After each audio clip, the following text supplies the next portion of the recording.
अभी करते हैं डीपीपी, इसके बाद छोटा सा टॉपिक बाकी है, 2-3 बस।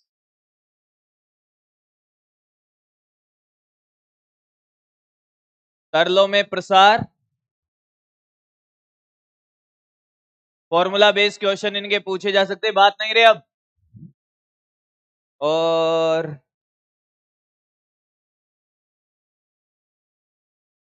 द्विधात्विक पत्ती, metallic strip, by metallic strip, और क्या बचा? ठीक है, चलिए सामने देखिए, हेडिंग डालिए तापीय प्रतिबल। अब ध्यान से सुने, बातें नहीं बिल्कुल भी। ये पर्दा बंद करो पीछे, सामने वाली खिड़की में कोई है नहीं, बंद कर दो उसको भाई, हो तब देख लेना। हाँ, फोकस आ रहा था मेरे ऊपर भाई। देखिएगा, तापीय जो प्रतिबल है, कोई बड़ी बात नहीं है, बड़ा आसान सा है, बस समझने में थोड़ी सी तकलीफ होती है बच्चे को, इसलिए क्योंकि हम जो छड़ है वो दो दीवारों के बीच में फिक्स कर देते, बात नहीं। अब लंबाई L, क्षेत्रफल A, रेखीय प्रसार गुणांक अल्फा और यंग गुणांक Y है। हमने तापांतर बढ़ाया डेल्टा T। अब दीवारों के बीच की दूरी तो बढ़ेगी नहीं, तो छड़ की जो लंबाई है वो वही रहेगी।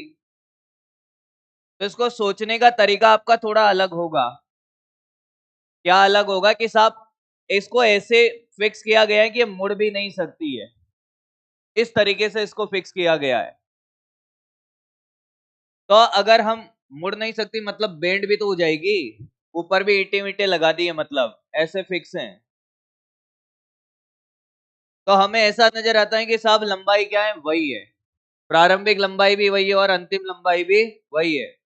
पर इसको सोचने का तरीका क्या होगा कि अगर ये दीवार के बीच में नहीं होती तो ये L लंबाई पे ऐसे होती, क्षेत्रफल A होता, यंग गुणांक अल्फा और ये Y। और अगर हम डेल्टा T टेम्परेचर बढ़ाते तो इसकी लंबाई बढ़ जाती, L0 ले लो इसको चाहो तो, या L ही ले लो, कोई दिक्कत नहीं है। ये हो जाएगी L1 plus alpha delta T। आप ऐसा सोचिए कि जब हमने तापांतर बढ़ाया तो इसकी लंबाई, प्रारंभिक लंबाई कितनी थी, L1, प्रारंभिक लंबाई L थी और लंबाई क्या हो गई, इतनी हो गई तापांतर बढ़ाने पर, L1 plus alpha delta T। अब इस छड़ को अगर आप यहां लगाते तो इसकी लंबाई क्या L आ जाती? अरे हाँ या ना? प्रसार नहीं हो रहा है, क्या हो रहा है, संपीड़न। तो इस वाले केस में प्रारंभिक लंबाई कौन सी होगी, ये वाली। अरे नहीं आया, ये L तो अंतिम लंबाई है, ये कौन सी है, प्रारंभिक लंबाई। वो अलग बात है कि अल्फा की वैल्यू क्या होती है, बहुत कम। हम L को भी ले लेते हैं प्रारंभिक लंबाई, अभी सिखाया जाएगा। पर क्वेश्चन में दो तरह से आंसर दिया होता है, इस केस में क्या हो गया बेटे, लंबाई बढ़ा रहा है।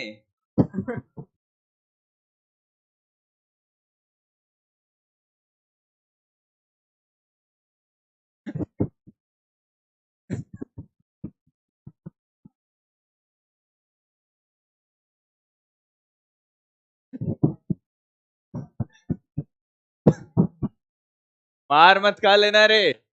हाँ, अब सुने, तापीय प्रतिबल की कहानी जो चल रही है, अब बात नहीं, बस हो गया। सबसे पहले बात करेंगे विकृति।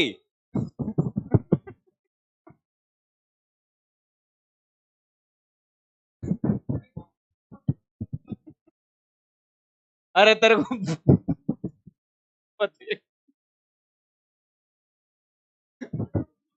भगा दूंगा तेरे को मैं, एक बार में समझ नहीं आया, अभी भी बातें कर रहा है, तेरे चक्कर में डिस्टरबेंस और क्रिएट हुआ, और फिर बेटा उसके बाद कंटिन्यूस बातें कर रहा है, फिर मजाक लग रहा है।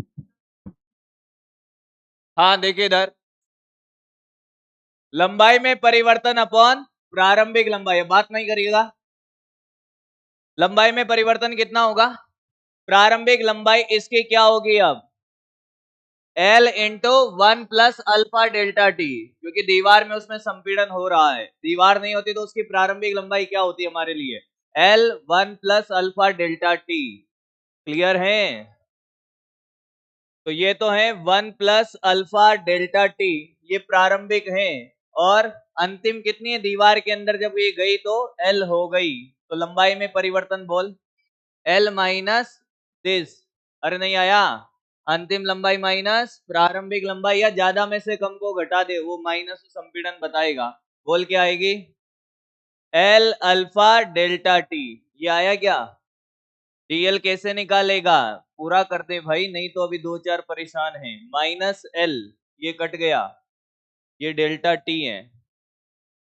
तो एल अल्फा डेल्टा टी, प्रारंभिक लंबाई L 1 plus alpha delta T. अब ध्यान से सुनिएगा, क्या एल से एल काट दिया जाए? विकृति डायरेक्ट पूछा जाता है ये, यानी कि विकृति आ गई तेरे पास अल्फा डेल्टा टी। अगर चार ऑप्शन में आंसर ये है तो यही देना है। पर क्या अल्फा का मान 10 की पावर -5 में होता है? तो क्या मैं इस नीचे वाली वैल्यू को नेग्लेक्ट कर सकता हूं? ये 1 के साथ 0.0001 जोड़ देगा, उससे कोई फर्क नहीं पड़ेगा। तो विकृति का आंसर आप डायरेक्ट ये भी लिख सकते हो, अल्फा डेल्टा टी अपॉन 1, यानी कि यही आया। क्लियर है? कोई दिक्कत? और देख आगे, आराम से देख ले, डायरेक्ट क्वेश्चन पूछा जाएगा, कोई डाटा भी चेंज नहीं होगा। अल्फा डेल्टा टी, दोनों आंसर हो सकते हैं, ये भी हो सकता है वो भी हो सकता है। अभी लिखवा दूंगा मैं, अलग से टेबलेट करवा देंगे इसको। अब मैं तेरे से पूछूं प्रतिबल, प्रतिबल का फॉर्मूला बोल। है? अच्छा, यंग गुणांक बराबर प्रतिबल अपॉन विकृति, प्रतिबल अपॉन विकृति। तो प्रतिबल कितना आएगा? प्रतिबल आएगा y विकृति, और विकृति क्या निकाली थी अभी हमने? y alpha delta T upon 1 plus alpha delta T. अगर इसको नेग्लेक्ट करते हैं तो ये भी आंसर आ सकता है y अल्फा डेल्टा टी, अगर हम अल्फा डेल्टा टी को नियरली इक्वल टू 0 माने। अब दो चार इस बात से परेशान है कि नीचे 0 मान लिया, ऊपर क्यों नहीं माना, है ना? क्यों नहीं माना? हाँ हाँ, नीचे 0 माना, ऊपर क्यों नहीं माना? क्योंकि मुझे पता है कि डाउट आउट में तुम आ ही जाओगे मेरे पास ये पूछने। ये 0.001 है ऊपर, और नीचे 1 प्लस 0.001। तो इसको अगर मैं लिखता हूं 0.001 अपॉन 1.001, तो इसको मैं 1 लिख सकता हूं भाई, ऐसे 0 माना है। क्या इसको मैं 1 लिख सकता हूं नीचे वाले को? पर इसको थोड़ी ना हटा सकता हूं। अरे हाँ या ना? समझ आई बात? वो 1 की तुलना में बहुत छोटा था, इसलिए उसको 0 माना। यहाँ किससे तुलना करेगा ऊपर? क्लियर है? कंपैरिजन वाइज 0 माना है उसको। प्रतिबल आ गया, छापना स्टार्ट करो, किसी को कोई डाउट है तो पूछ।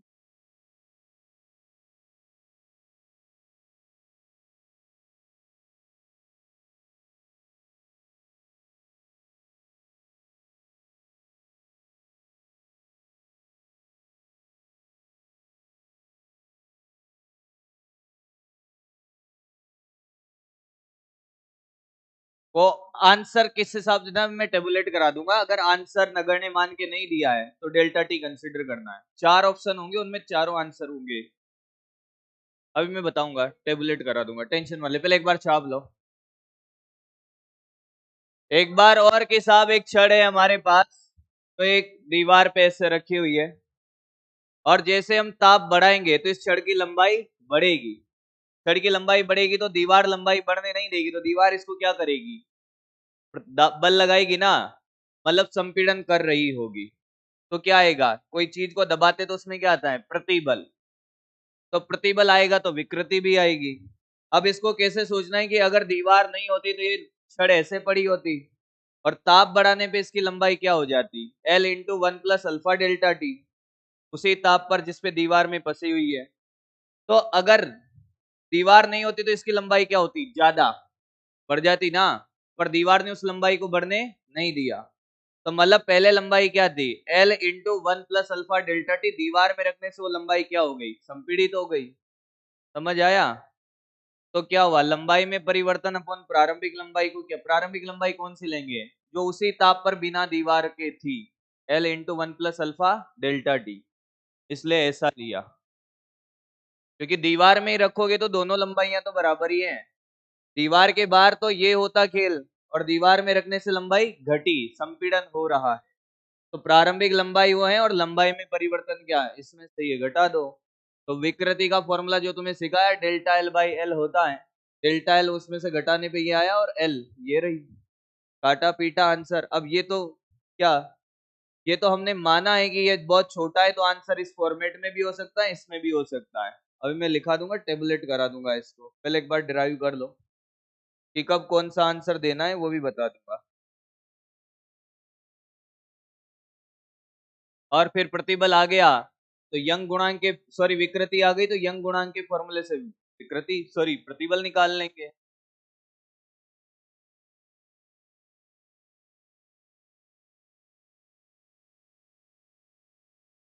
चेंज करें,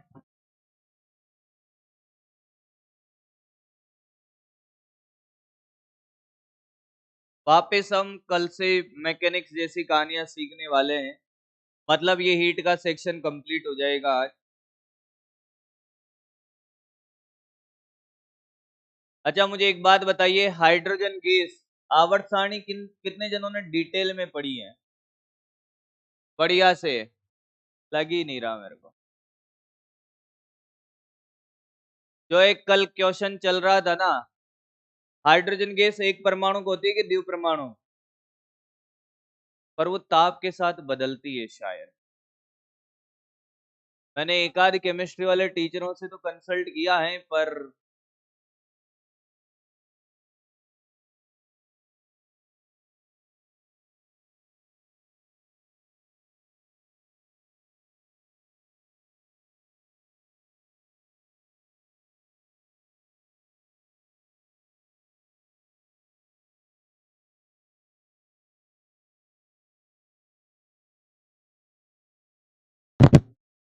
देखते हैं रियल में ऐसा, क्योंकि केमिस्ट्री में अपवाद भी बहुत है भाई, और इतने अपवाद मुझे आते नहीं है केमिस्ट्री के।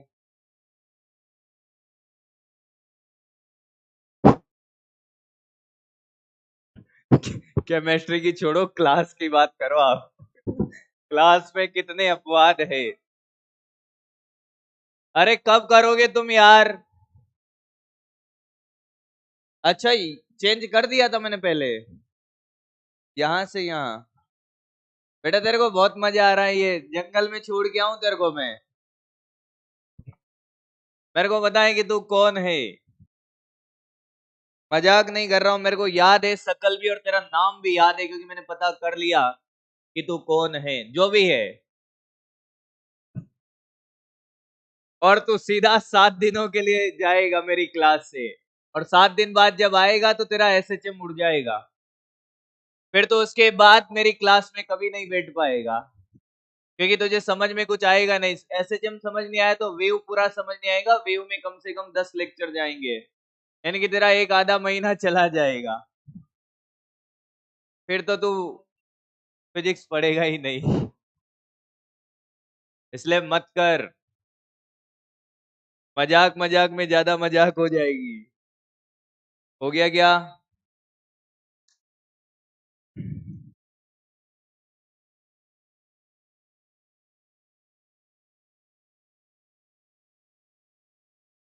जल्दी करो यार। हो गया? आ रहा हूं वहां, तो मैं एक बार स्लाइड चेंज कर रहा हूं। हो गया क्या? छापो ये, जल्दी कॉपी करो, फिर टेबल बनाते एक फटाफट। हाँ एसएम कल से ऐसा अगर, अरे भाई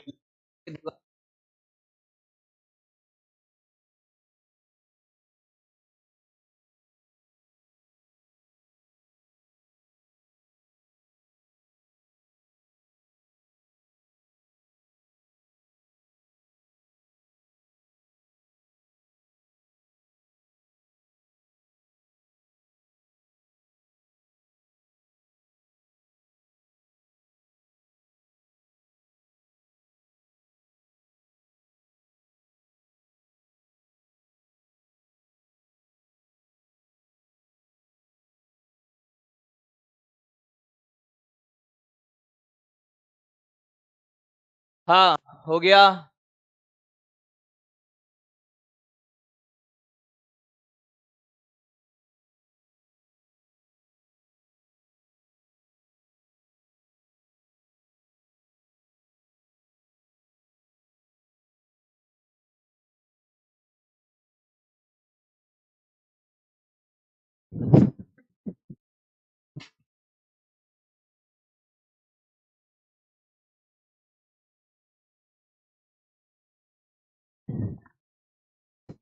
बैठे मैं संडे मंडे का भी नहीं रखता हूँ, ये तो बहुत बड़ी बात है। हाँ शाम को फ्री नहीं हूँ भाई।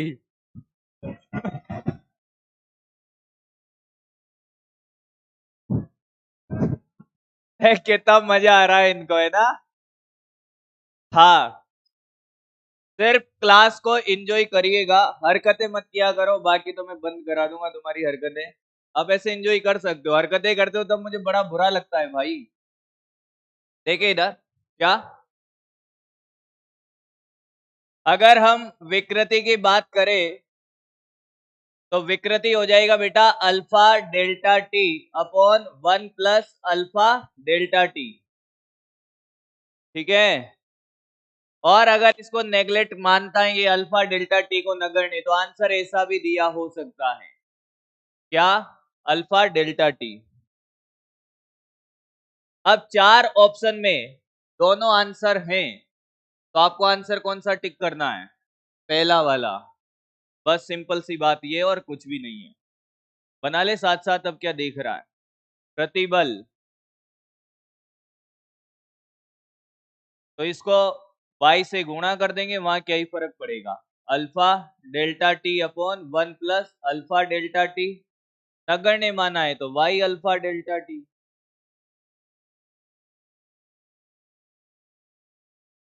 नहीं न्यूमेरिकल के फॉर्म में नहीं देगा, और न्यूमेरिकल के फॉर्म में देगा तो आप नगण्य मान के ही करोगे, क्योंकि टेम्परेचर क्या, ये अल्फा क्या होता है, बहुत कम होता है। और न्यूमेरिकल की फॉर्म में देगा तो आंसर ऐसे थोड़ी देगा कि 1.001, फिर 1.002, 1.003, ऐसे आंसर नहीं होगा, बहुत दूर दूर आएगा। आप कोई सा भी लोगे ना उससे एक ही आंसर निकलेगा, चार में दोनों से एक ही निकलेगा। आप समझे नहीं बात को, ये बहुत कम वैल्यू है, 0.001 है। अगर डाटा देके देगा तो जो आंसर आएगा ना, वो चार ऑप्शन में ऐसा थोड़ी कि ये दो दिया है, 2.01 है, 2.02 है, 2.003 है, ऐसा नहीं देगा। कोई चार है, 6 है, 8 है, 10 है, तो इनमें आसपास आ जाएगा, वो एक ही आएगा, ऐसा कभी नहीं फंसाएगा वो। हो गया ये। अब लिखेंगे पेंडुलम।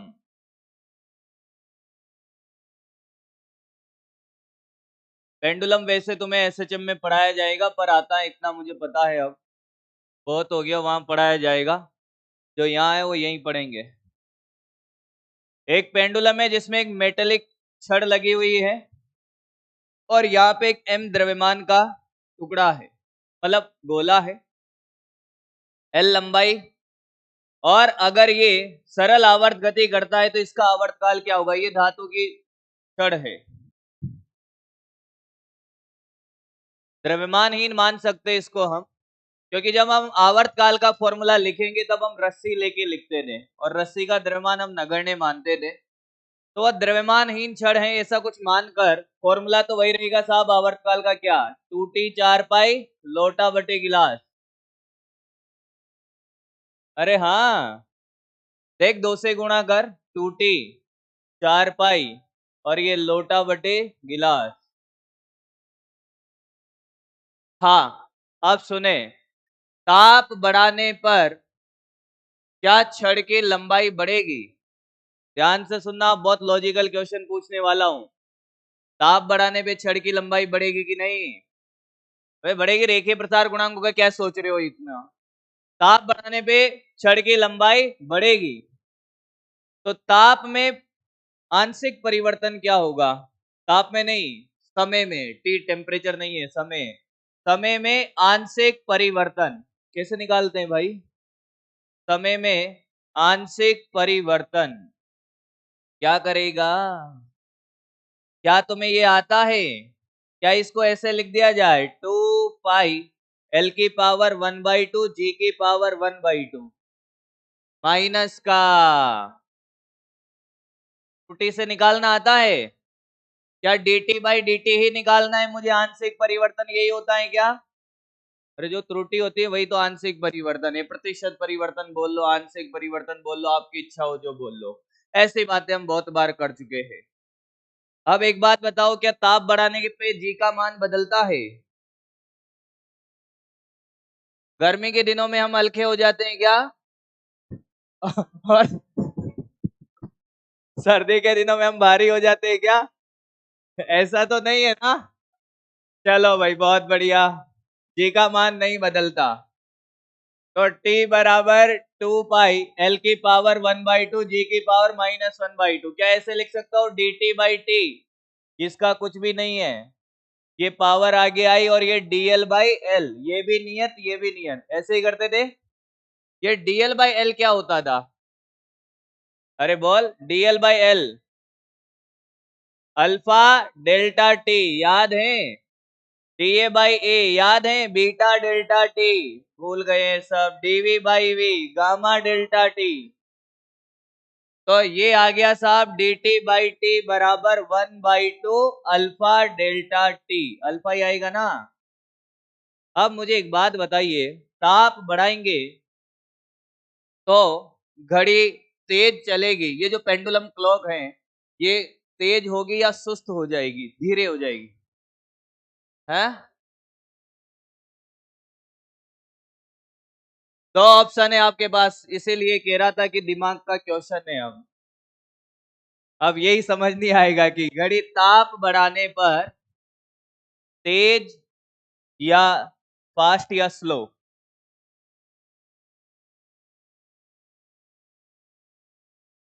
फास्ट वाले हाथ खड़ा करें,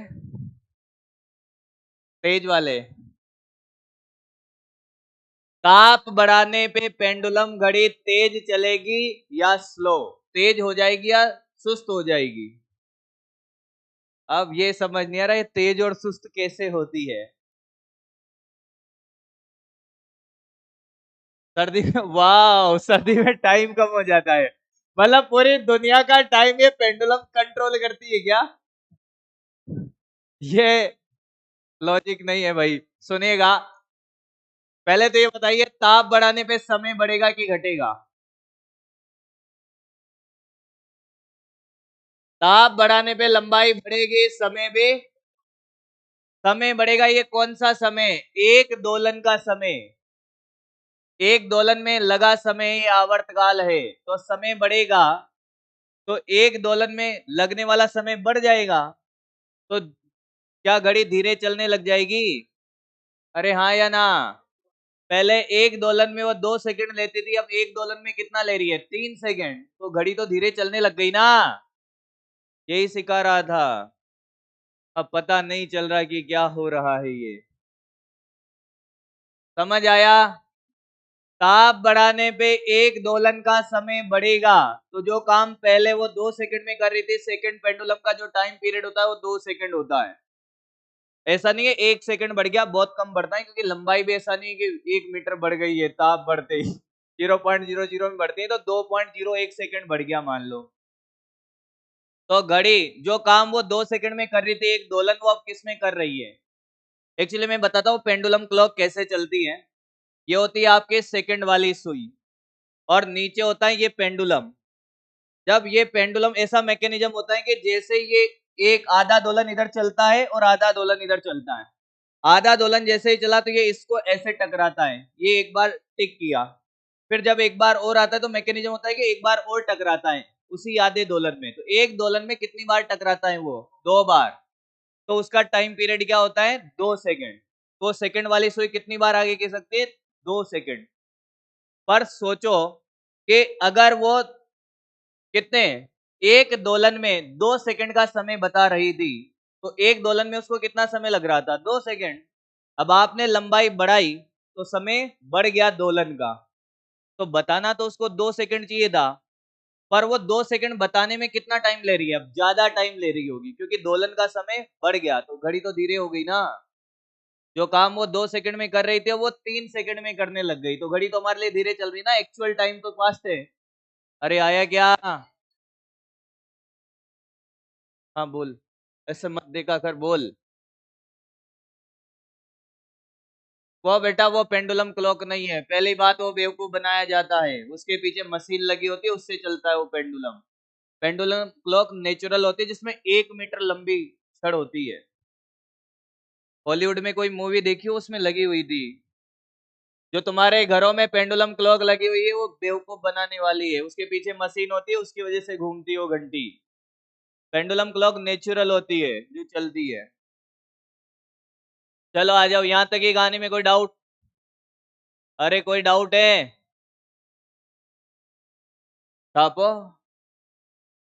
हाँ, एनर्जी लॉस जीरो मानते तब, बिना सेल के ऐसे थोड़ी चलेगी। हवा निर्वात के अंदर हवा रहेगी तो रुक जाएगी ना, हवा के प्रतिरोध बल के कारण आदर्श स्थिति में चलती है। ऐसे ही बनाया जाता है उसको पेंडुलम। ये तो फॉर्मूला लिखा है मैंने, यहाँ पे कुछ भी नहीं है, ये है हमारे काम की चीज, यहाँ से चलेगी कि समय में आंशिक परिवर्तन।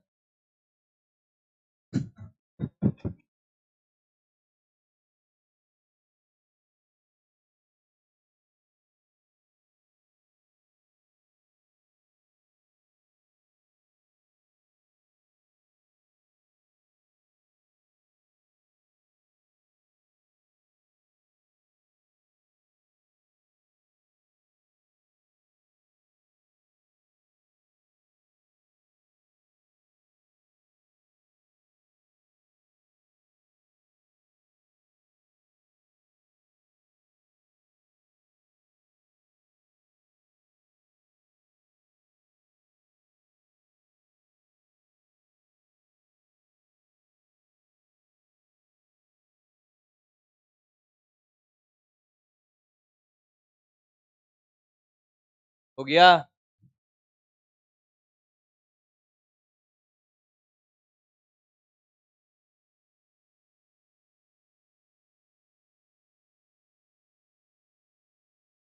कांटा?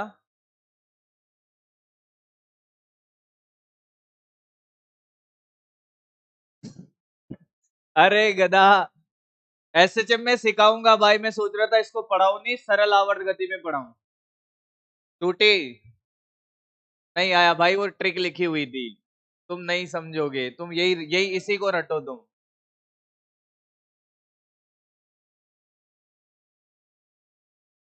जल्दी करो भाई अब, जल्दी कर। बाहर मत कर लेना, बाहर भगा दूंगा तेरे को मैं। जल्दी कर फटाफट।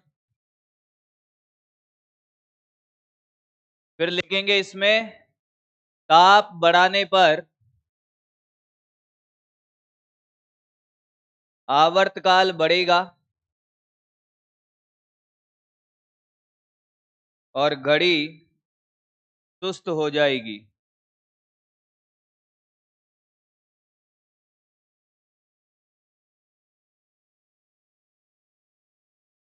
मतलब घड़ी पीछे रह जाएगी, कहने का मतलब ये है, पीछे रहेगी आगे नहीं जाएगी।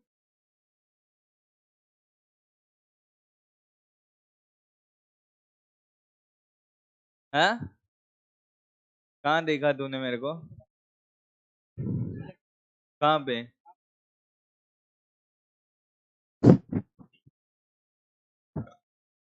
मेरे को लगा तूने सच में ही देख लिया। नहीं देख पाएगा बेटा, जहां मैं जाता हूँ वहां तो नहीं जा पाएगा। चल। हाँ, हो गया।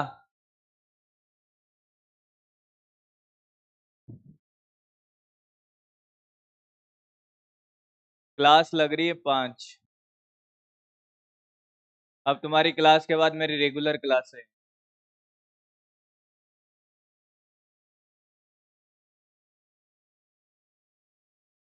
डाउट पे तो पता नहीं, अगर वो लाइव क्लास नहीं हुई आज ईटूज वाली तो आ जाऊंगा, हो गई तो फिर नहीं आऊंगा।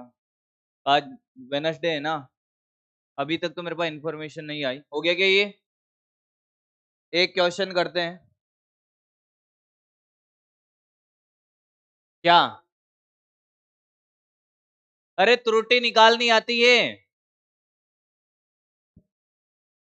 त्रुटि निकालनी आती है कि नहीं आती है बता भाई। टी बराबर 2 पाई रूट एल बाई जी, इसको लिखा 2 पाई एल की पावर 1/2 जी की पावर 1/2। हाँ, ये इसके बाद ये तो त्रुटि तो निकाली इससे। रुक जा भाई, रुक जा। जेड बराबर है a² b² upon c³ Z की प्रतिशत त्रुटि लिख के बता। 2 डेल्टा ए या DA/A plus 2 DB/B plus 3 DC/C। हाँ तो यही तो लिखा है। 2 पाई तो नियत है, नियत में त्रुटि होगी क्या? 0। फिर प्लस में 1/2 पावर आगे DL/L, जी नियत है। ताप बढ़ाने पे जी बदलता है क्या? तो उसकी त्रुटि 0, इसी की त्रुटि बची। हाँ, बढ़े आगे। एक क्वेश्चन लिखे।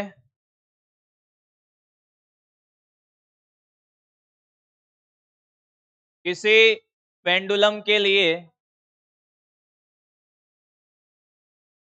किसी पेंडुलम के लिए, बातें नहीं यार, अल्फा 10⁻⁻⁴ प्रति डिग्री सेल्सियस है। यदि यदि तापमान 5 डिग्री सेल्सियस से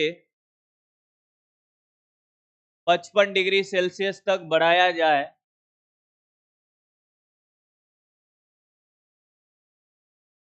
तो घड़ी 5 साल में कितना पीछे रह जाएगी?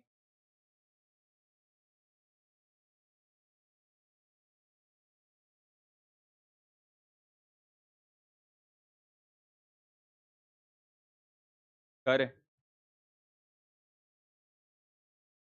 करो, क्वेश्चन कर लोगे, आंसर भी ले आओगे, पर एक छोटा सा लॉजिक है इसमें कि अगर आंसर साल में नहीं दिया होता फिर क्या करते। अच्छा, इसका आवर्तकाल भी बता देता हूं, 2 सेकंड है।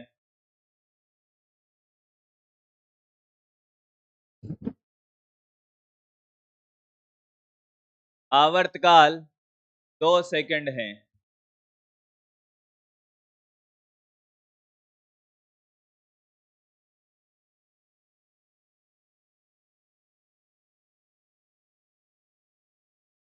करो फटाफट करो भाई, अब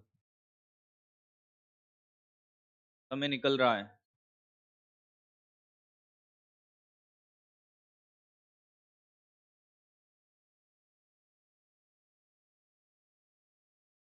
अरे लगाओ भाई फॉर्मूला, क्या देख रहे हो? dt/t बराबर अल्फा डेल्टा टी और ये 1/2, यही लगेगा ना? तो कितना पीछे रह जाएगी?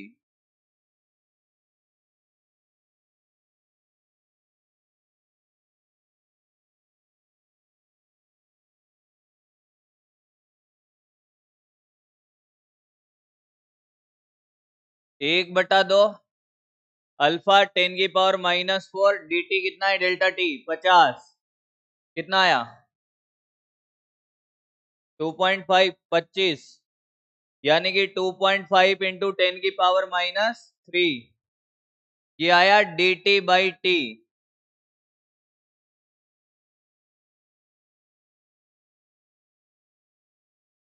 बताओ अब क्या करूं आगे, ये तो सबका ही आया। 5 साल में कितना पीछे? हाँ हो गया ना, कैलकुलेट ही तो किया है। हाँ ये dt/t निकाला है। क्या ये एकांक समय में कितना पीछे रह जाएगा, इसका मात्रक क्या होगा पहले तो ये बता। कोई मात्रक नहीं है, पर मतलब क्या है इसका? ऊपर भी समय है नीचे भी समय है, इसका मतलब है कि एकांक समय में ये कितना पीछे रह जाएगी। ध्यान से सुनना, उस 2 सेकंड से परेशान मत होना। सबसे बड़ी गलती बच्चा इसी 2 सेकंड के लिए करता है, नहीं तो ये क्वेश्चन नहीं करा था मैं। ये एकांक समय में है, उसने कितने समय में पूछा है? 5 साल में, तो डायरेक्ट 5 साल से गुणा कर दे। वह पूछता है कितने में? 1 दिन में, तो डायरेक्ट किससे गुणा करता?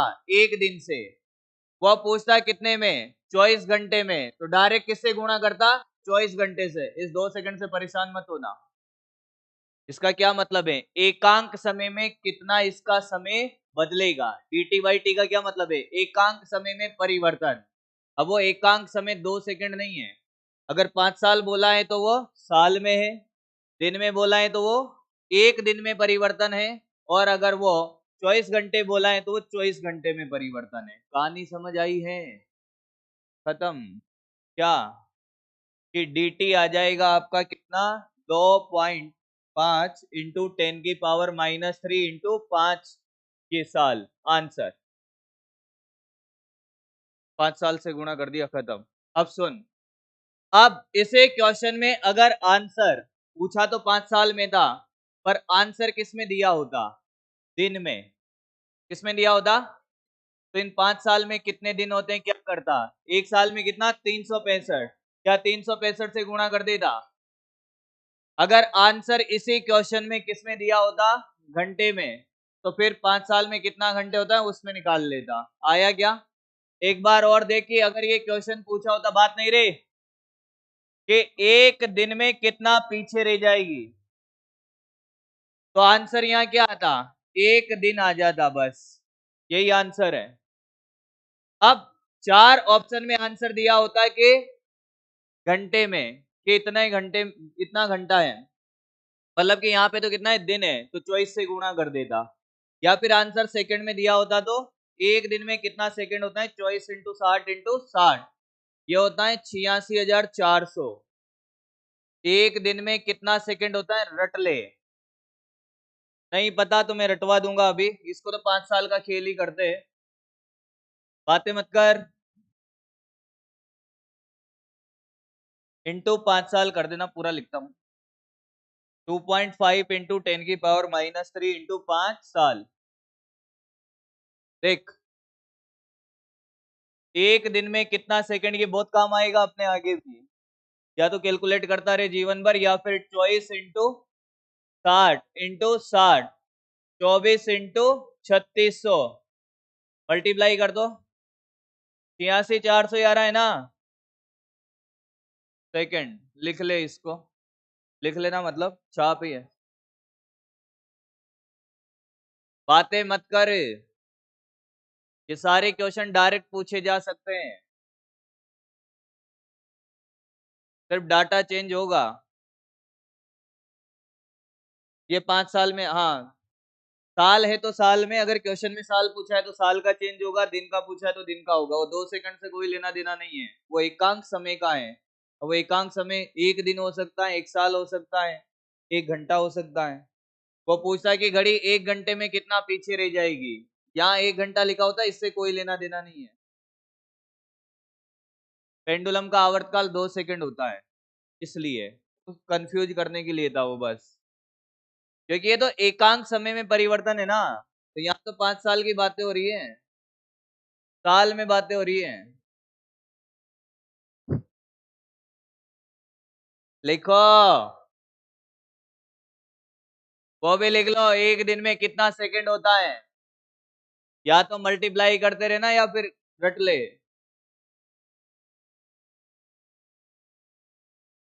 अगला, अगली और कहानी ध्यान से सुन। अब हम पहले क्या होता था कि आपने देखा होगा कारपेंटर जो होते वो लकड़ी के स्केल बना के रखते थे, या फिर आप कपड़ा वपड़ा लेने जाते थे स्कूल के टाइम पे, ड्रेस व्रेस सिलवाने के लिए कपड़ा जब हम लेने जाते थे शॉप पर, तो वहां पे भी लकड़ी के स्केल आपने देखे होंगे। अब अगर मैं आपसे कहूँ कि हमारे पास अब बातें मत करना, हाँ टेलर के पास भी होता है भाई, हाँ वो टेढ़ा हो जाता है। अब क्या करूं?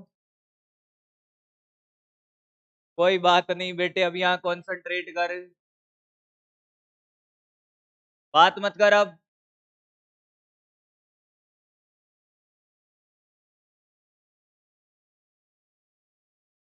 हाँ भाई, ओ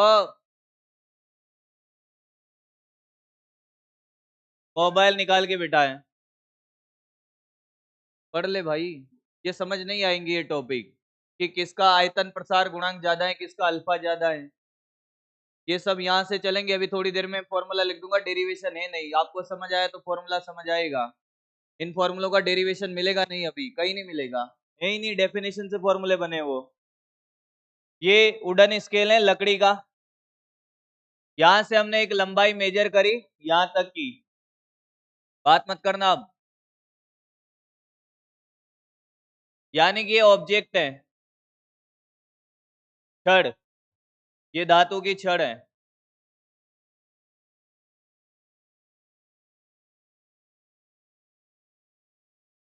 इसे टी टेम्परेचर पे हमने मेजर करी और हमने तापमान बढ़ाया डेल्टा टी। क्या बढ़ाया? Delta T. तो मुझे एक बात बताइए, लंबाई जो आप मेजरमेंट लोगे स्केल से, पाठ्यांक बढ़ेगा या घटेगा ताप बढ़ाने पर? स्केल लकड़ी का है, बढ़ेगा या घटेगा? बढ़ेगा, पक्का? इसलिए बढ़ेगा क्योंकि लकड़ी का स्केल है, इसका तो प्रसार होगा नहीं, और ये जो धातु की छड़ है इसका प्रसार हो जाएगा। और अगर इसका प्रसार हो गया तो ये देख, ये ले, ये इतनी लंबाई बढ़ गई।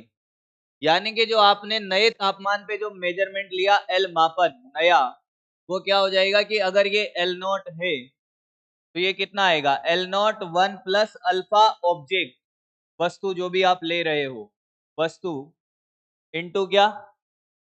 Delta T. अरे आया क्या? पर अगर मैं यही बात आपसे कहता कि जो लकड़ी का स्केल था उसकी जगह हम स्केल ले लेते वही धातु का, मेटल का, अब ध्यान से सुनना,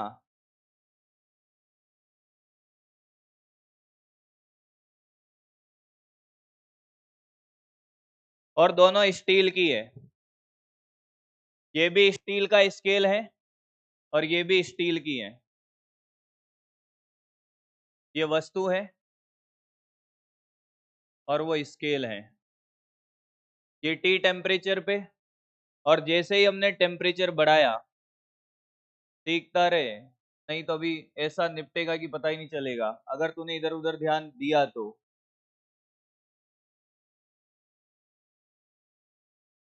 अब बता क्या होगा अगर तापमान में बढ़ाता हूं?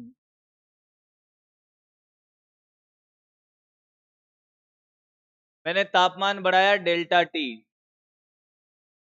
तो पाठ्यांक बढ़ेगा, घटेगा या वही रहेगा?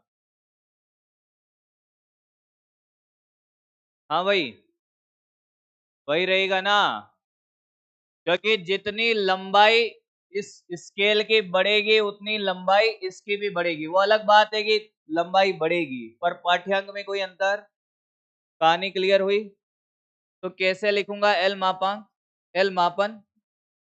पहले वाला कितना था, जो पाठ्यांक था वो कितना था, मान लो कि एल नॉट था, तो बाद वाला कितना होगा? L nought one plus alpha object minus alpha scale into कितना? Delta T. देखिए लिखा, समझ आया क्या लिखा? बोल। ये क्या लिख दिया मैंने अब? अरे दोनों का बराबर है ना, इसका भी अल्फा है और इसका भी अल्फा है, तो अल्फा माइनस अल्फा क्या होगा? 0। तो वही पाठ्यांक मिलेगा ना, सिर्फ एल नॉट। समझ आया? मुझे पता है आधे उड़ गए होंगे अब इसमें। वापिस देख इसको, ये लकड़ी वाला स्केल था, ये धातु की छड़। जैसे ही हमने तापमान बढ़ाया तो पाठ्यांक क्या होगा? ये तो उतना ही रहेगा स्केल तो, इसकी लंबाई बढ़ेगी तो पाठ्यांक क्या होगा? बढ़ेगा। पहले यहां तक पाठ्यांक दे रहा था, अब यहां दे रहा था, तो पाठ्यांक बढ़ेगा तो पाठ्यांक कैसे निकालेगा? एल नॉट इंटू 1 प्लस वस्तु इंटू डेल्टा टी, वस्तु का जो प्रसार गुणांक है। अब हमने क्या किया कि ये भी स्टील का ले लिया और ये भी क्या ले लिया, दोनों स्टील का, यानी कि दोनों के प्रसार गुणांक क्या है? समान। तो पाठ्यांक क्या होगा? जितनी लंबाई स्केल की बढ़ रही होगी उतनी लंबाई किसकी बढ़ेगी? छड़ की। तो पाठ्यांक तो क्या रहेगा? सेम रहेगा। वो अलग बात है कि छड़ की लंबाई बढ़ रही है, मैं पाठ्यांक लिख रहा हूं, छड़ की लंबाई नहीं लिख रहा। ध्यान से देख इसको, यहां मापन लिखा है, मैंने इस छड़ की लंबाई नहीं लिखी है। देख छड़ की लंबाई मैंने बढ़ाई है। अगर यहाँ पर ये मेजर कर रहा था 2 मीटर, तो ये 2 मीटर वाला जो यहाँ पे डिवीजन हो रहा होगा वो यहाँ आ जाएगा। अरे ये भी तो उतना ही बढ़ेगा, तो ये स्केल की रीडिंग 2 मीटर ही रहेगी, पर लंबाई तो बढ़ गई। हम क्या दिखा रहे हैं कि मापन पे बात हो रही है कि जो मापेगा क्या वो तो अभी भी 2 मीटर ही दिखाएगा। मैं नहीं कह रहा कि लंबाई नहीं बढ़ रही, लंबाई बढ़ रही है, पर स्केल जो मापन करेगा वो तो वही दिखाएगा ना, 2 मीटर ही। 2 मीटर दिखाएगा, इसका मतलब क्या लिखना चाहिए कि बढ़ने वाली लंबाई तो यही है ना। इसको देख, L not plus L not alpha object minus alpha scale into delta T. अरे ये 0 होगा तभी तो एल नॉट रहेगा। आया क्या? समझ आया है? नहीं आया तो रट ले अब। नहीं और कैसे समझाएगा मतलब मास्टर? तेरे को बता दिया कि लंबाई तो बड़ी है, बड़ी है कि नहीं बड़ी है? क्या मैं छड़ की लंबाई लिख रहा हूं क्या? छड़ की लंबाई बड़ी है बोला मैंने, क्या स्केल की लंबाई भी बड़ी है? तो स्केल पे पहले यहाँ पे 2 लिखा हुआ था और दोनों का प्रसार गुणांक क्या है? समान। तो जितनी छड़ की लंबाई बढ़ी उतनी स्केल की लंबाई बढ़ी, तो जो 2 का डिवीजन लिखा हुआ था वो आगे की संख्या 2 का डिवीजन, तो ये तो साथ साथ ही चलेगा ना। तो पाठ्यांक तो वही दिखाएगा, पाठ्यांक वही दिखाएगा, तो मापन क्या होगा? उतना ही दिखेगा, 2 मीटर ही। इसका मतलब जितनी लंबाई इसकी बड़ी होगी उतनी इसकी बड़ी होगी। तो alpha O minus alpha scale करेगा तो लंबाई में परिवर्तन क्या दिखेगा हमें? 0 मापन में। क्लियर है? अब सुन कि अगर अल्फा इसका ज्यादा होता, अल्फा किसका? स्केल का। स्केल का अगर ज्यादा होता तो पाठ्यांक कम आता कि ज्यादा? तो देख, अगर ये ज्यादा होता, अगर ये ज्यादा होता तो इसमें से घटता ना, माइनस में आंसर आता ना, तो पाठ्यांक क्या हो जाता? कम हो जाता। ये एक फॉर्मूला सारे काम कर देगा आपका। अगर वस्तु का प्रसार गुणांक ज्यादा होता स्केल के से, स्टील स्टील नहीं होता, अलग अलग होता, वस्तु का प्रसार गुणांक ज्यादा होता तो ये ज्यादा होता अल्फा नॉट, तो ये वैल्यू क्या आती? धनात्मक, तो मापन क्या आता? ज्यादा आता। ये ऐसे क्वेश्चन पूछे जाते हैं केस बना बना के, पर आपको ये क्लियर होना चाहिए पहले कि ये क्या लिखा है मैंने। क्लियर है? खेल पूरा यहाँ से चलेगा, इसका कोई डेरिवेशन है नहीं। समझ में आया होगा तो एक बार और समझा देता हूँ तेरे को वापस। दोनों क्या है? ये भी स्टील है और ये भी स्टील है। इसको वस्तु बोल रहे हैं जिसका हम मेजरमेंट कर रहे हैं, और ये स्केल है। वस्तु के लिए मैंने लिखा इसको अल्फा ऑब्जेक्ट, और इसको लिखा मैंने क्या? Alpha scale.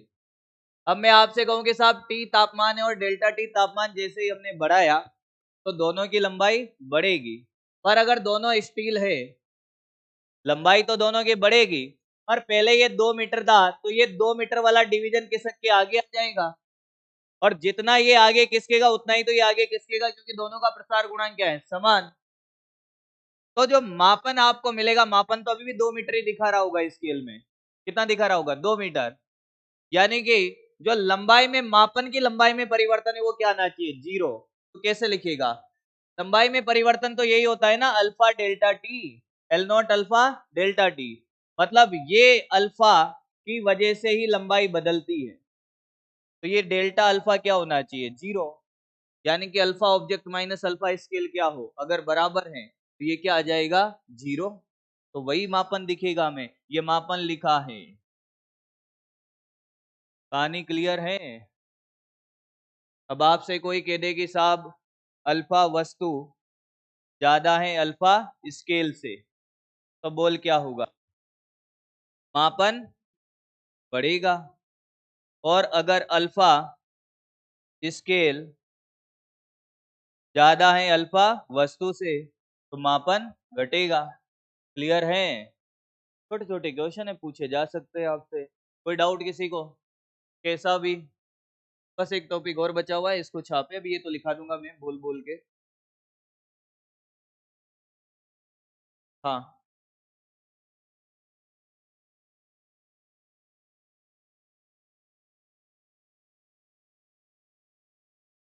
स्केल में प्रसार, स्केल में प्रसार ऐसे लिख लो।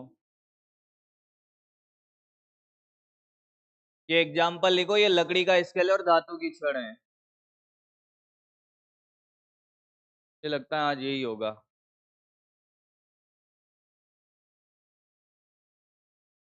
क्या हुआ? मुझे बुला रहा है, मत बुला।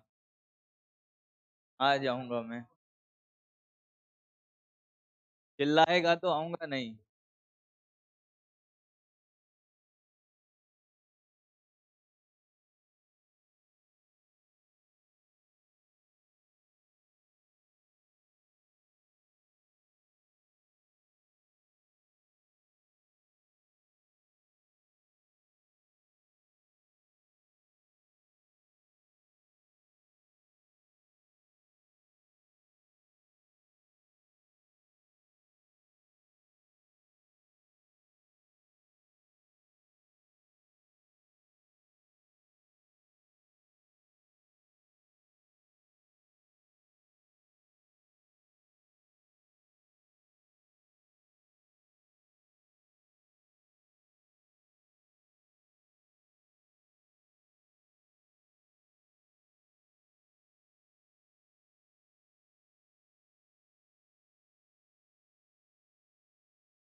मैं चाहता तो फिर ऐसे भी सिखा सकता था, दोनों की लंबाई समान ही ले लेता, फिर तो दिक्कत ही नहीं आती। हाँ, धातु छड़ ली ना। हाँ, धातु का ही तो होगा, वस्तु का। लकड़ी का तो 0 रहेगा ना, लकड़ी में प्रसार थोड़ी होगा। सिखाने के लिए, मतलब ये तो एग्जाम्पल ऐसे ही, ताकि तुम कंपैरिजन कर पाओ आगे। हाँ,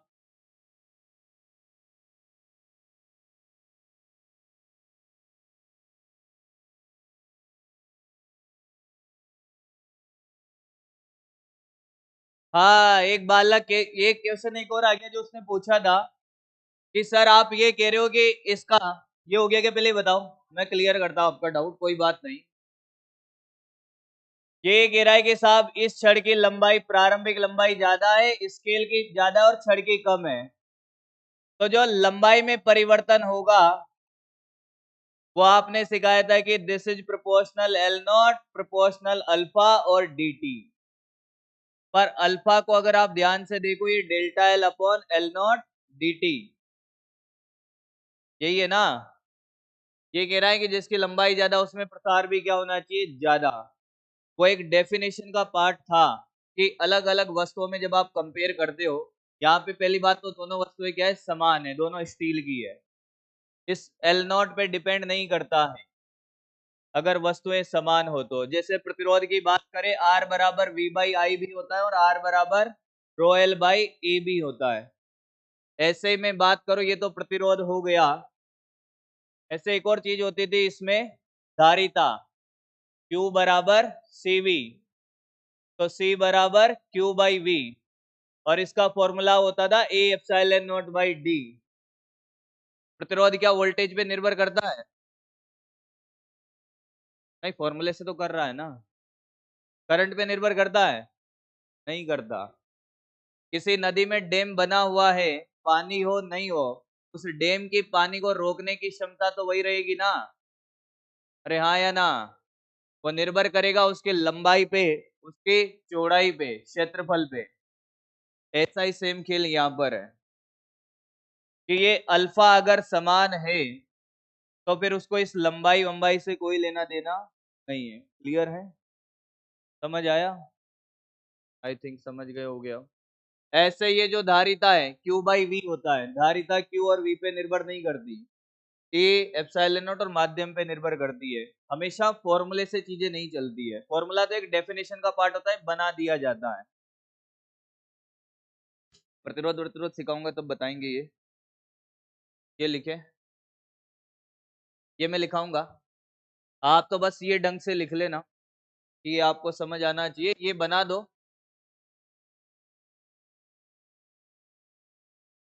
ये भी क्वेश्चन के फॉर्मेट में लिख लो भले, या स्टार लगा के लिख लो, क्योंकि इस एक क्वेश्चन से आपके सारे हो जाएंगे कि अलग अलग अगर दोनों के अल्फा भी दे रखे हैं तो क्या खेल होगा, सेम दे रखे हैं तब भी क्या खेल होगा।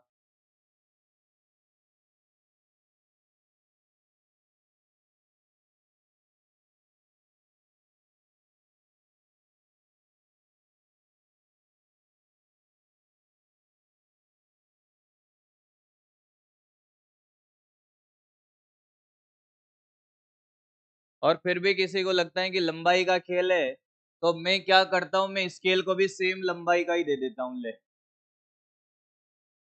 फिर कैसे करेगा? फिर तो सेम ही कहानी होगी, फिर तेरा डाउट ही नहीं आएगा। सेम लंबाई का दूंगा तब भी सेम ही चलेगा। ये यहाँ से बढ़ के यहाँ आ जाएगा, मापन हमेशा 0 रहेगा। फिर बढ़ाएंगे घटाएंगे तो खेल चलता रहेगा। हाँ, साइड में ही हूँ भाई। स्लाइड क्यों चेंज होगी? यही तो स्लाइड है। कर लिया? अच्छा, ऐसे। जल्दी करे, एक और टॉपिक बाकी है बस। तरलों का प्रसार बाकी है। चाय कब बाहर निकलेगी, चाय कब बाहर नहीं निकलेगी, ऐसे क्वेश्चन पूछे जाते हैं, है ना। चाय से याद आया, बंटवा दो सर, क्या कहते हो? ना ना ना ना ना, कि चाय वाई नहीं, कुछ और बंटवाया जाए।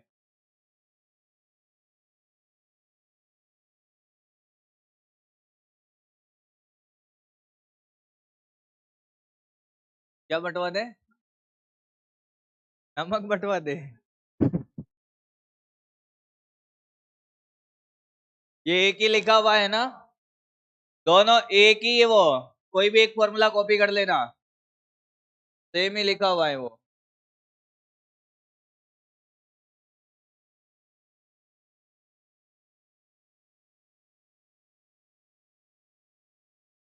हो गया? पढ़े? लिखेंगे, अल्फा वस्तु बराबर अल्फा स्केल, मापन में कोई परिवर्तन नहीं होगा।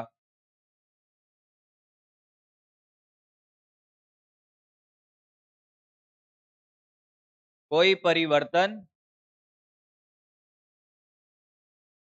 नहीं होगा।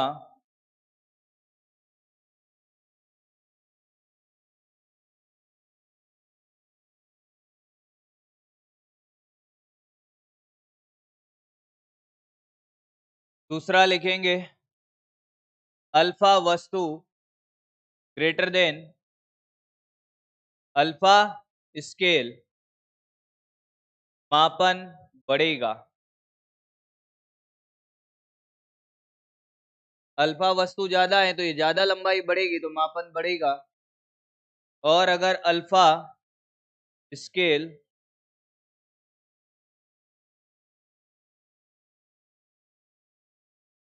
ग्रेटर देन है अल्फा वस्तु, मापन घटेगा।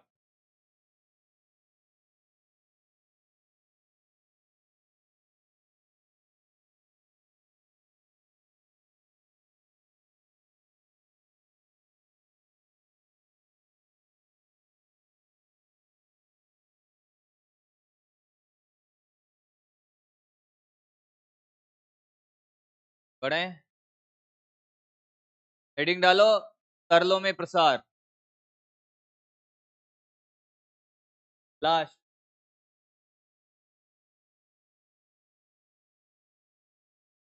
देख लो भाई, लास्ट और है, थोड़ा सा दिमाग चला लेना उसमें भी।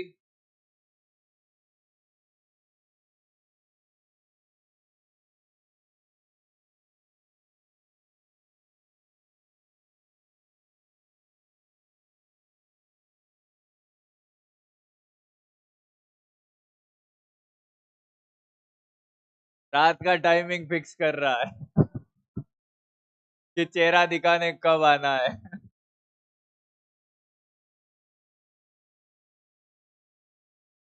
अरे शेरू का है भाई, तेरे को तो दिखाना होगा, इसका तो बचपन में तय हो गया है सब, इसको तो दिखाना ही होगा। जाएगा कि नहीं? हाँ, आप सामने देखें, चेहरा दिखाएगा और क्या दिखाएगा, गधे मत कर। तरलों में प्रसार, तरलों में, अब बात मत कर भाई। मान लीजिए कि आपके पास एक बर्तन है, अब मत कर यार, सीख ले, अब पढ़ा रहा हूं, अब नहीं। पुनीत बाहर जाएगा बेटे, मजाक नहीं कर रहा हूं, एक बार बोलने के बाद मान जाया करो प्रेम से। हाँ, मान लो कि हमारे पास एक ऐसा बर्तन है, अब बातें नहीं यार, इस बर्तन में एक तरल भरा हुआ है, पानी भर लो या कुछ भी भर लो, बर्तनों में जो तरल होता है उसमें रेखीय प्रसार गुणांक या क्षेत्रफल या फिर आयतन प्रसार गुणांक, क्योंकि जो तरल होता है उसका कोई आकार नहीं होता है, जिस भी बर्तन में आप डालोगे वैसा आकार ग्रहण कर लेता है। तो ये गामा लिक्विड है, और ये जो बर्तन है ये गामा बर्तन ले लेते हैं इसको, पात्र या जो भी आप लेना चाहो, गामा तरल। अब मैं अगर आपसे कहूं कि ये जो आपको ऊपर वाली नली दिख रही है, इसकी लंबाई में कोई परिवर्तन नहीं होता, परिवर्तन यहाँ तक ही होता है, मतलब इतना सही बर्तन है वो तो आपको सिखाने के लिए बनाई गई, ऊपर है, मतलब हमारा बर्तन यहाँ तक का ही है। अब सुने, अगर ताप बढ़ाया जाए और आपसे ये बोला जाए कि गामा तरल बराबर है गामा पात्र,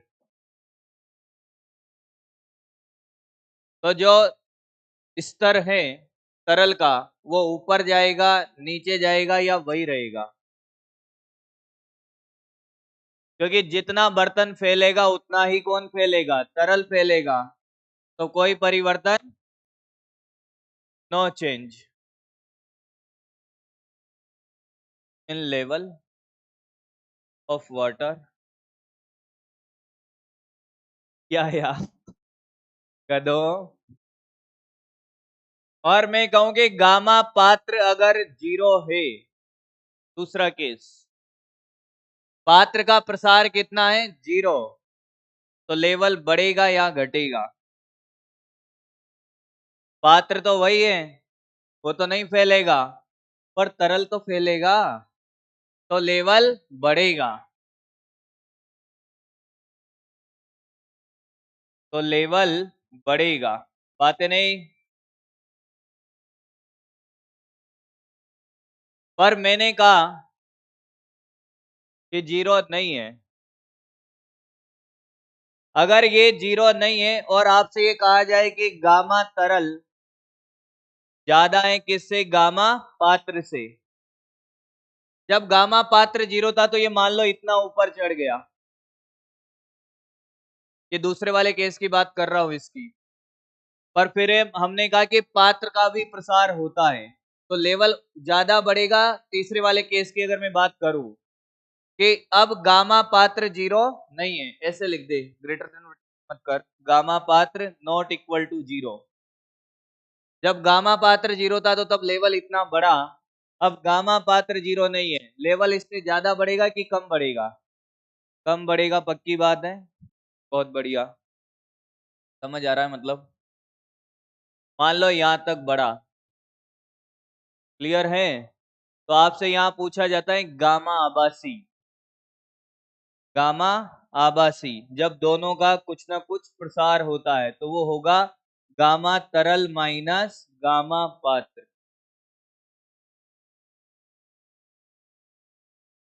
गामा तरल माइनस गामा पात्र, ये है क्या, आभासी रेखीय प्रसार गुणांक।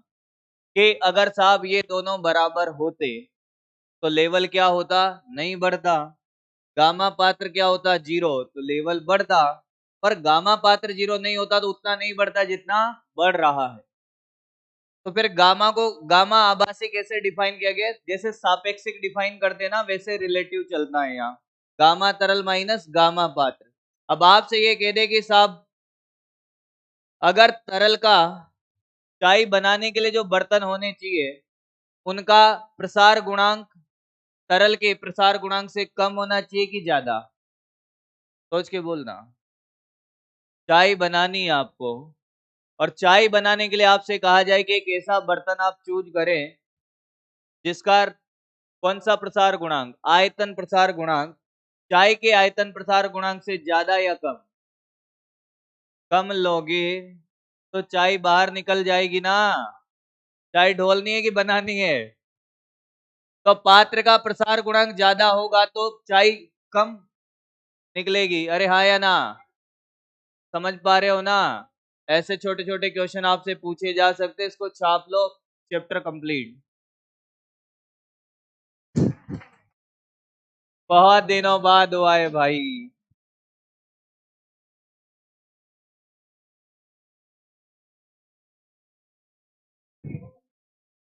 नहीं नहीं, 3 चैप्टर थे भाई ये, सबको मैंने टॉपिक वाइज मतलब अलग अलग टॉपिक वाइज पढ़ाया है।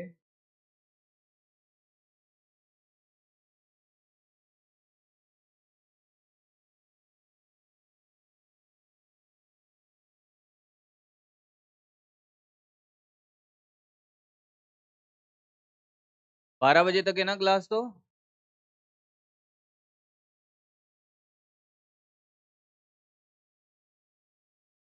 अब डीपीपी कर लेते हैं, फिर मॉड्यूल, और कल से हम चैप्टर और डीपीपी मॉड्यूल इनके साथ साथ करते रहेंगे, 10-10 मिनट, 20-20 मिनट, ताकि ये भी कंप्लीट हो जाएगा, चैप्टर भी चलता रहेगा।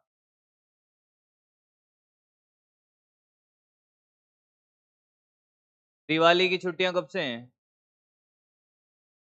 तब तक आपका एसएचएम हो जाएगा।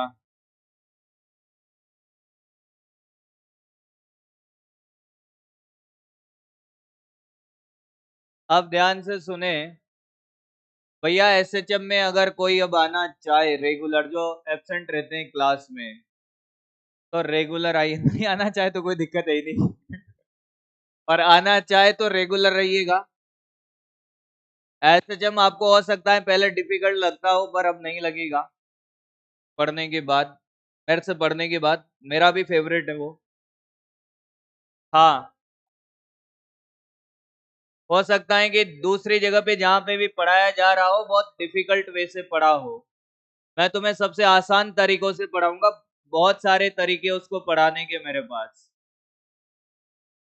और अगर आप एसएचएम में नहीं आए तो आपको वेव समझ नहीं आएगा, और आपको एसएचएम वेव नहीं आया तो 12th के 2 चैप्टर और समझ नहीं आएंगे, अल्टरनेटिंग करंट और वेव ऑप्टिक्स, यानी कि 4 चैप्टर आपके एक साथ निपटेंगे।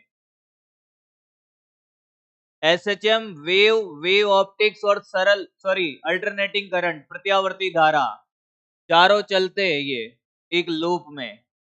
एसएचएम आएगा तो वेव समझ आएगा, वेव समझ आया तो आपको वेव ऑप्टिक्स, और वेव ऑप्टिक्स का आधा पोर्शन में वेव के अंदर करा दूंगा। 12th के अंदर जो आपको वेव ऑप्टिक्स पढ़ाया जाएगा उसका 50% वेव में हो जाएगा यहाँ 11th में, और मैं वापस नहीं कराऊंगा अगर वो चैप्टर मैंने ही पढ़ाया तो।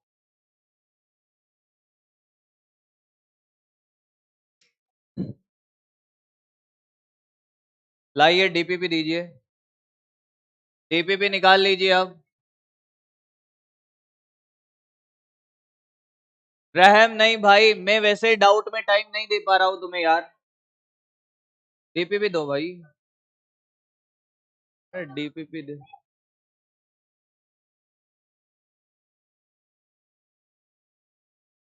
Question number 1, DPP 3, question number 1। कोई भी उष्मा गतिकी निकाय की अवस्था को नहीं बता सकता। निम्न में से कौन उष्मा गतिकी निकाय की अवस्था को नहीं बता सकता? कौन नहीं बता सकता? दाब और आयतन, आयतन और ताप, तापमान और दाब, या दाब, आयतन या ताप में से कोई एक? कोई एक नहीं बता सकता, कम से कम 2 पैरामीटर चाहिए। हाँ। Question number 2, question number 3, 4, 4, 3। उष्मा गतिकी निकाय की अवस्था दर्शाई जाती है। पीवी बराबर एनआरटी जानता है, तो दाब, आयतन, ताप द्वारा। गैस की समीकरण से ही तो हम सारी कहानियां दर्शाते थे। किसी भी प्रक्रम किस पे डिपेंड करता है? बात नहीं रे। 4, 5, 4 में देख लीजिए आप क्या पूछा है। Q1, Q2।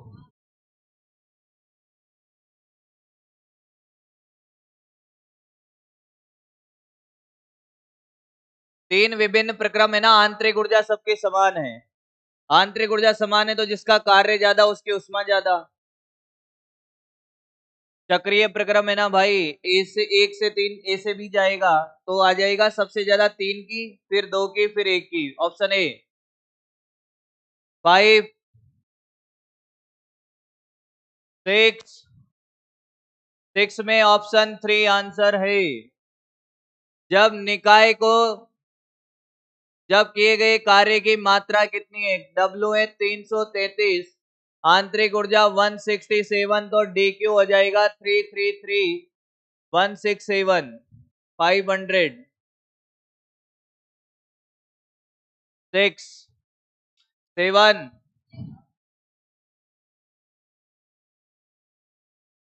कौन सी भौतिक राशि समान रहती है उष्मा गतिक निकाय अवस्था में? P1 V1 से P2 V2 तक भिन्न भिन्न प्रक्रमों में जाता है, क्या समान रहता है? आंतरिक ऊर्जा।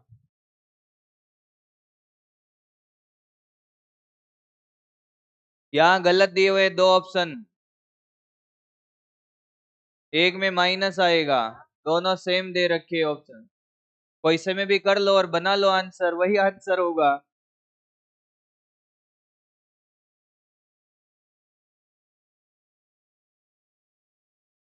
P1 V1 से P2 V2 जाएंगे, भिन्न भिन्न कार्य थोड़ी समान रहेगा, अलग अलग प्रक्रम से जाएंगे तो बेटा।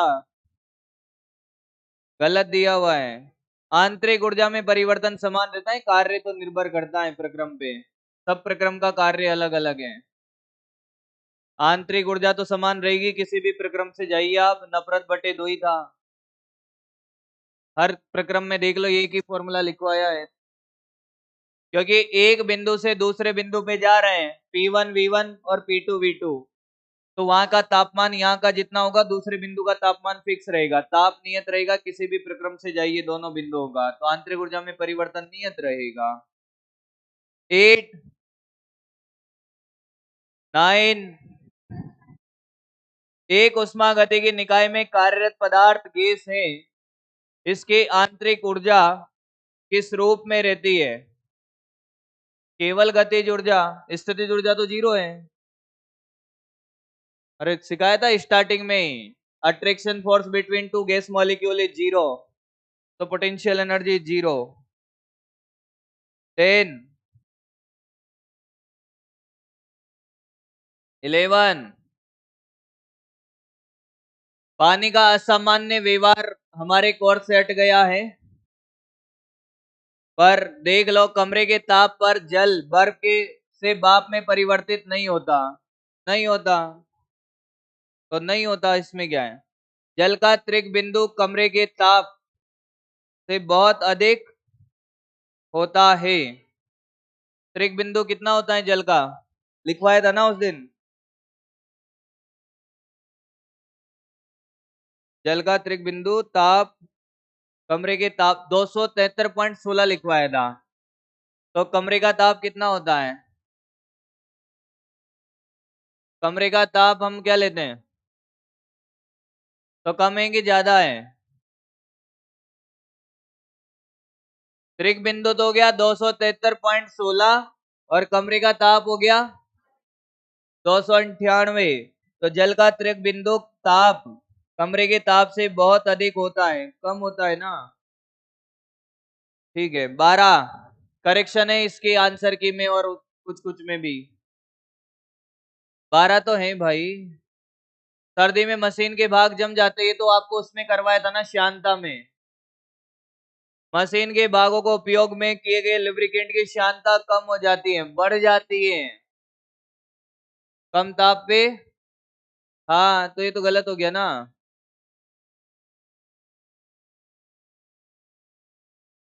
हाँ तो सही है, ओके। सर्दी की बात कर रहा है ना, ऊपर सर्दी लिखा हुआ है, ठीक है। सर्दी में मशीन के भाग जम जाते हैं और मशीन के भागों में प्रयुक्त लुब्रिकेंट की श्यानता, यस। अगला, बात मत करिए। पहला डीपीपी नंबर 4 का पहला क्वेश्चन को पढ़ते हैं कि अब एक पूर्ण गैस अवस्था ए से अन्य अवस्था बी तक जाती है और इतनी गैस अवशोषित करती है। डीपीपी 4 का पहला, क्यू का मान दिया हुआ है 8 इंटू 10⁵ और कार्य कितना दिया हुआ है डब्ल्यू 6.5 इंटू 10⁵। अब अन्य प्रक्रम की समान दो अवस्थाओं के बीच स्थानांतरित होती है, जिसमें बेटा आसान है, यहां से u निकल जाएगा w प्लस यू, तो 8 माइनस 6.5 इंटू कितना 10⁵ बराबर u कितना आया 1.5 इंटू 10⁵ आ गया u। फिर ये कह रहा है कि दूसरा प्रक्रम है, एक दूसरा प्रक्रम है, तो उसमें क्या समान रहेगी आंतरिक ऊर्जा। तो दूसरे प्रक्रम के लिए वापस लगाओ u प्लस डब्ल्यू, उसमें अवशोषित कर रहा है इनके 10⁵ और u का मान 1.5 into 10⁵ plus W 0.5 into 10⁵ W. धनात्मक आ रहा है ना, गैस द्वारा किया गया कार्य। धनात्मक तो गैस का ही होता है। 2, यदि निकाय आयतन के साथ संपर्क में रहता है, गलत लिखा हुआ है ये हिंदी में, तो निकाय पर निकाय द्वारा किया गया कार्य। इंग्लिश में लिखा हुआ है if a system undergoes contraction, सिकुड़ता है, आयतन सिकुड़ेगा, तो कार्य क्या होगा ऋणात्मक। संपर्क को हटा के वहां लिख ले आयतन सिकुड़ता है।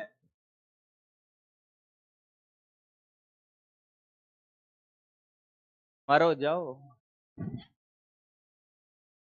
हाँ हम कर रहे हैं, मैं इसको रोक देता हूँ, होमवर्क लिखवा देता हूँ पहले,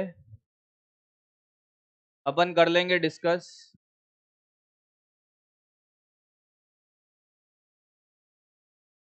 कंप्लीट केटीजी प्लस थर्मो।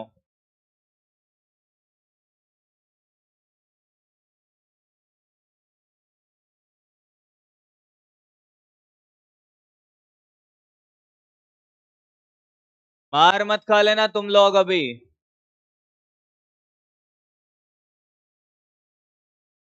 और लग रहा है मुझे ये मार खाएंगे।